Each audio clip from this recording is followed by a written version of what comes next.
नमस्कार दोस्तों। ये निफ्टी का 15 मिनट का चार्ट है और निफ्टी ने आज 19 अगस्त को क्लोजिंग दिया है 24,989 पे।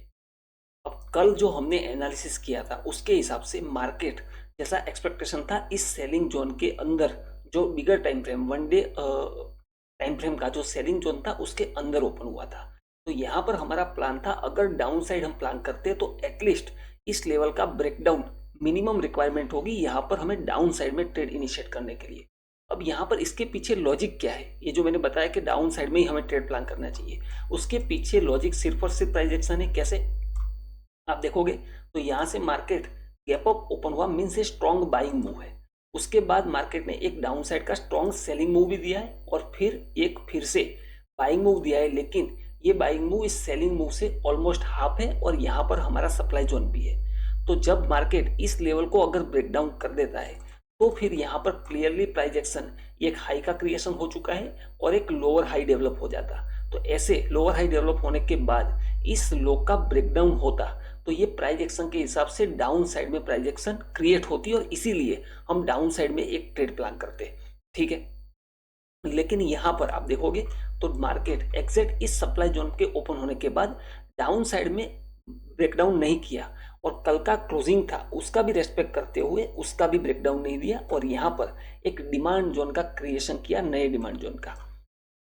अब यहां पर आप देखोगे मार्केट में स्ट्रॉन्ग फर्स्ट 15 मिनट में स्ट्रॉन्ग बाइंग कैंडल डेवलप होती है, उसके बाद वो पूरी बाइंग रिजेक्ट हो जाती है और स्ट्रॉन्ग सेलिंग कैंडल डेवलप होती है, लेकिन इसका ब्रेकडाउन नहीं मिलता है और मार्केट यहीं से एक स्ट्रॉन्ग बाइंग कैंडल फिर से रिवर्स दिखा देती है, क्रिएट हो जाती है और इस कैंडल का फॉलोअप भी मिल जाता है और 15 मिनट की कैंडल इसके ऊपर क्लोज भी होती है।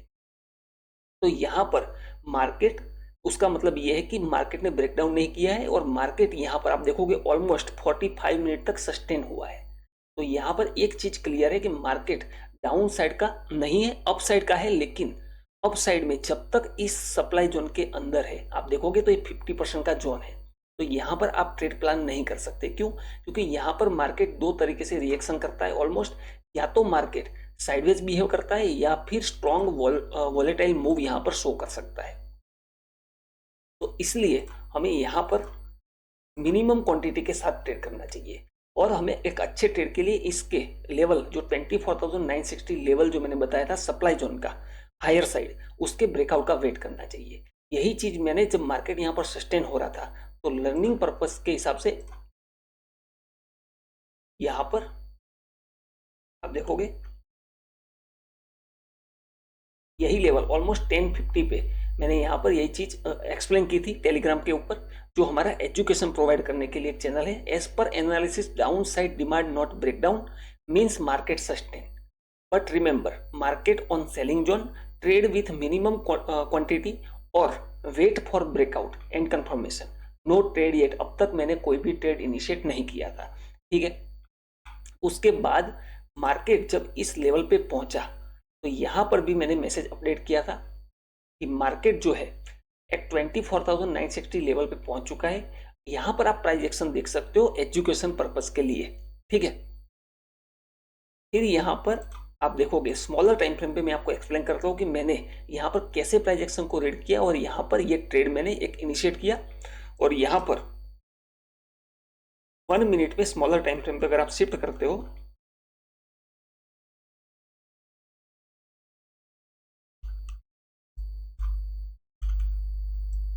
तो यहां पर जब इस लेवल का ब्रेकआउट का हम वेट कर रहे थे तो यहां पर ब्रेकआउट होते ही मैंने ट्रेड इनिशिएट नहीं किया था। ऐसा क्यों किया? क्योंकि यहां से देखोगे बैक टू बैक 1 2 3 4 कैंडल यहां पर देखोगे तो स्ट्रॉन्ग बुलिश कैंडल डेवलप हो चुकी थी। तो इस ट्रेड में एक पुलबैक का वेट करना चाहिए। जब ऐसे इस तरीके से मार्केट ब्रेकआउट करता है तो ये ऑलमोस्ट फेल होने के चांसेस ज्यादा होते हैं। तो यहाँ पर जैसे आपने पहले वीडियो में मैंने एक्सप्लेन किया है, किसी रेंज का ब्रेकआउट होता है तो उसके बाद मार्केट वहां से सेलिंग प्रेशर शो करता है और फिर उस लेवल का ब्रेकआउट करता है तो हम एक प्रॉपर प्राइस एक्शन के हिसाब से ट्रेड प्लान कर सकते हैं। इसका स्टॉप लॉस इस केस में क्या रहेगा, जो ये सेलिंग स्ट्रॉन्ग कैंडल दिखाई थी इसी का लो हमारा इनिशियल स्टॉप लॉस था स्पॉट के हिसाब से। और यहाँ पर 1:3 हमने ट्रेड प्लान किया था और यहाँ पर हमने 24,850 में कॉल में एंट्री करते हुए ऑलमोस्ट 1:3 का टारगेट अचीव किया और यहाँ पर हमें 30 पॉइंट प्लस का टारगेट मिला और सिर्फ 2 लॉट के अंदर 4878 का हमने प्रॉफिट बुक किया। और यही ट्रेड मैंने कंप्लीट होने के बाद यहाँ पर टेलीग्राम पे शेयर भी किया था, ठीक है। और ये किस रीजन से मिला हमें ट्रेड? हमें आप सोचोगे कि यहाँ पर हमने ट्रेड क्यों प्लान नहीं किया, इतना बड़ा मार्केट ने मोमेंटम दिया लेकिन हमने यहाँ पर ट्रेड क्यों नहीं किया? उसका क्या रीजन है? अगर स्मॉलर टाइम फ्रेम पे भी आप देखते हो तो यहाँ पर आप स्ट्रॉन्ग सेलिंग के बाद मार्केट ने इस लेवल का ब्रेकडाउन कर दिया था। अगर यहाँ पर मार्केट इस लेवल का ब्रेकडाउन नहीं करता तो बात और होती, और उसके बाद भी मार्केट आप इसे ब्रेकआउट पे जब ट्रेड करते हो तो यहाँ पर स्टॉप लॉस क्या प्लेस करोगे?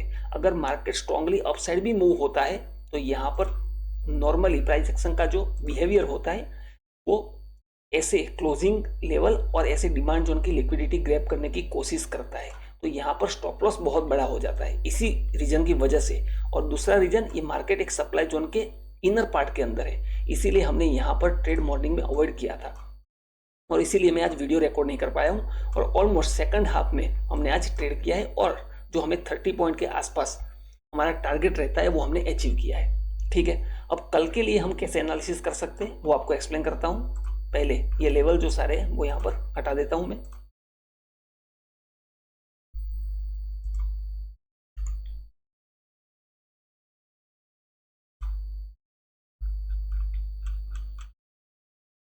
अब डेली टाइम फ्रेम के हिसाब से आप देखते हो तो यहाँ पर एक बिगनर ट्रेडर को बहुत ज़्यादा मुश्किल होती है प्राइस एक्शन को रीड करने की। क्यों? क्योंकि यहाँ पर मार्केट गैप अप ओपन हो गया था। तो चलो हम फ्रेश तरीके से एकदम इस प्राइस एक्शन को, जब गैप अप ओपन हो जाता है तब हम कैसे रीड करते हैं उसको देखते हैं। तो मार्केट को हम 1 आवर पे शिफ्ट करते हैं। जब मार्केट को आप 1 आवर पे शिफ्ट करते हो तो यहाँ पर स्ट्रक्चर आप ऑब्जर्व कर सकते हो। कैसे? मार्केट में एक सेलिंग मूव स्टार्ट हुआ था यहाँ से, फिर छोटा रिट्रेसमेंट मूव, फिर से एक सेलिंग मूव, फिर से इस लेवल तक रिट्रेसमेंट मूव, फिर से एक स्ट्रॉन्ग सेलिंग मूव, फिर से इसी लेवल को टेस्ट किया है मार्केट ने, फिर से गैप डाउन ओपन होता है तो इस केस में ये सेलिंग मूव माना जाएगा। फिर से मार्केट यहां तक एक स्ट्रॉन्ग बाइंग मूव दिखाता है और यहीं से फिर से सेलिंग एक्टिविटी कंटिन्यू होती है। फिर मार्केट एक रिट्रेसमेंट मूव दिखाता है, फिर मार्केट एक स्ट्रॉन्ग सेलिंग मूव दिखाता है, फिर से एक बाइंग मूव, फिर से यहाँ पर डबल बॉटम क्रिएट होता है जहां से हमने 5 मिनट का डिमांड जोन यहाँ पर एनालिसिस किया था। उसके बाद मार्केट फिर से अप मूव दिखाता है, फिर एक रिट्रेसमेंट मूव आता है और यहाँ पर मार्केट साइडवेज हो जाता है और फिर यहाँ पर मार्केट गैप अप ओपन होते ही यहाँ पर एक हाई का क्रिएशन कर देता है। तो यहाँ पर आप देखोगे इस जगह से मार्केट ऑलमोस्ट बुलिश कंडीशन में आप मान के चल सकते हो कि इस डिमांड को रेस्पेक्ट करते हुए मार्केट अभी हायर हाई और हायर लो का क्रिएशन कर रहा है मार्केट। नेक्स्ट क्या होता है? मार्केट जब तक इसका रिट्रेसमेंट आ चुका है, इसका ब्रेकआउट नहीं मिले तब तक हम बड़ा टारगेट प्लान नहीं कर सकते। तो ये कंडीशन नंबर 1 है, ठीक है। तो ये तो हो गया ट्रेंड मैं कैसे आइडेंटिफाई करता हूं, ठीक है। अब यहां पर स्मॉलर टाइम फ्रेम पे देखेंगे।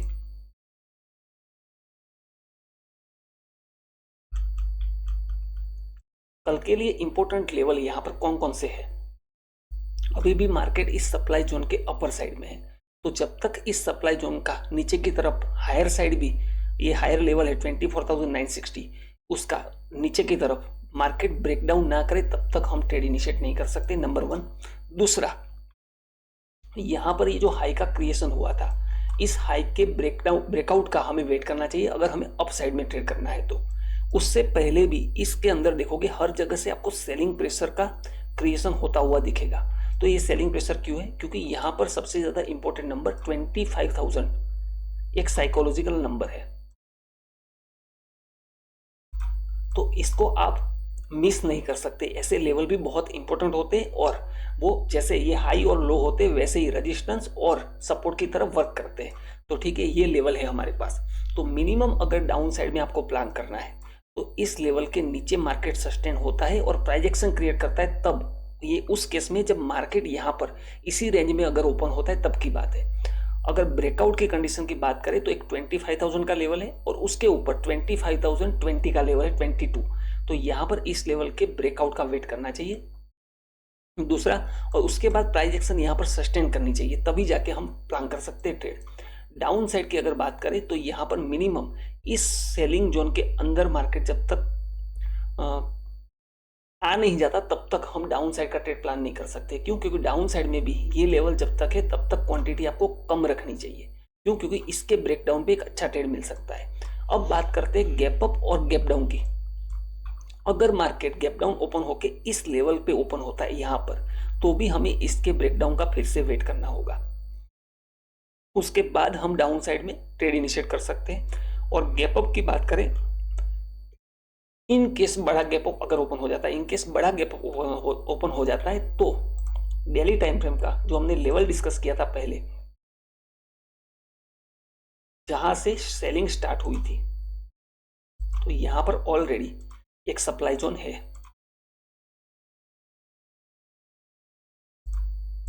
यहां पर एक सप्लाई जोन है। अगर इस केस में 25,325 या 25,250 260 के आसपास अगर ओपन होता है, तो यहाँ पर भी प्राइस एक्शन को देखते हुए हम यहाँ पर डाउन साइड और अप साइड, ज़्यादा चांसेस है डाउन साइड में आप यहाँ पर ट्रेड प्लान कर सकते हो। क्यों? क्योंकि यहाँ से अप साइड का ट्रेड कंप्लीट हो चुका होगा अगर मार्केट बड़ा गैप अप ओपन हो जाता है। उस केस में गैप डाउन, अगर बड़ा गैप डाउन ओपन हो जाता है तो ये लेवल जो 25,700 का लेवल है ये, और उसके पहले यहाँ पर एक रेंज क्रिएट हुआ था, वो रेंज भी एक इंपॉर्टेंट लेवल की तरह वर्क कर सकता है।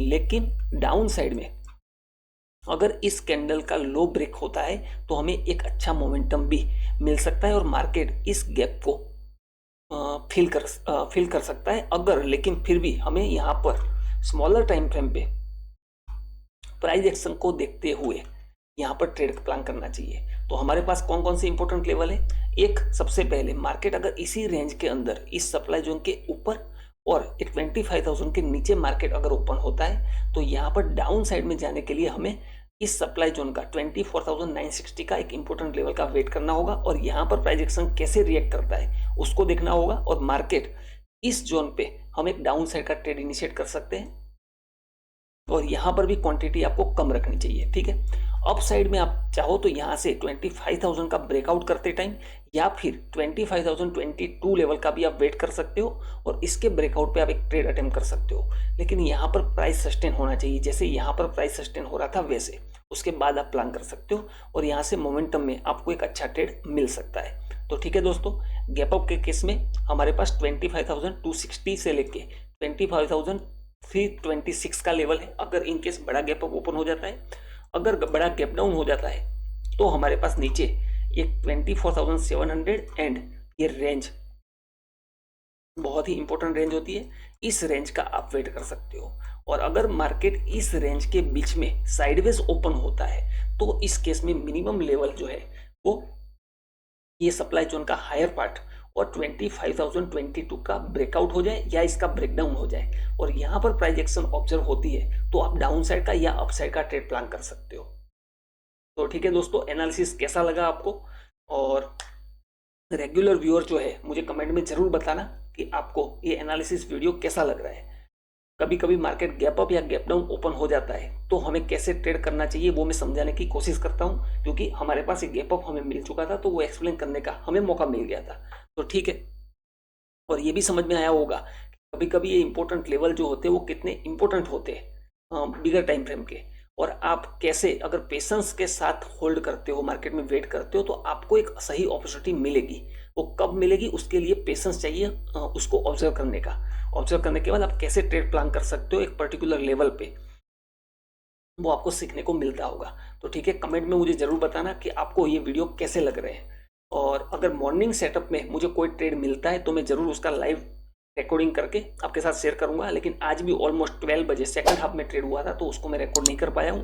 तो ठीक है दोस्तों, मिलते हैं कल एक नए लर्निंग वीडियो के साथ। Thank you.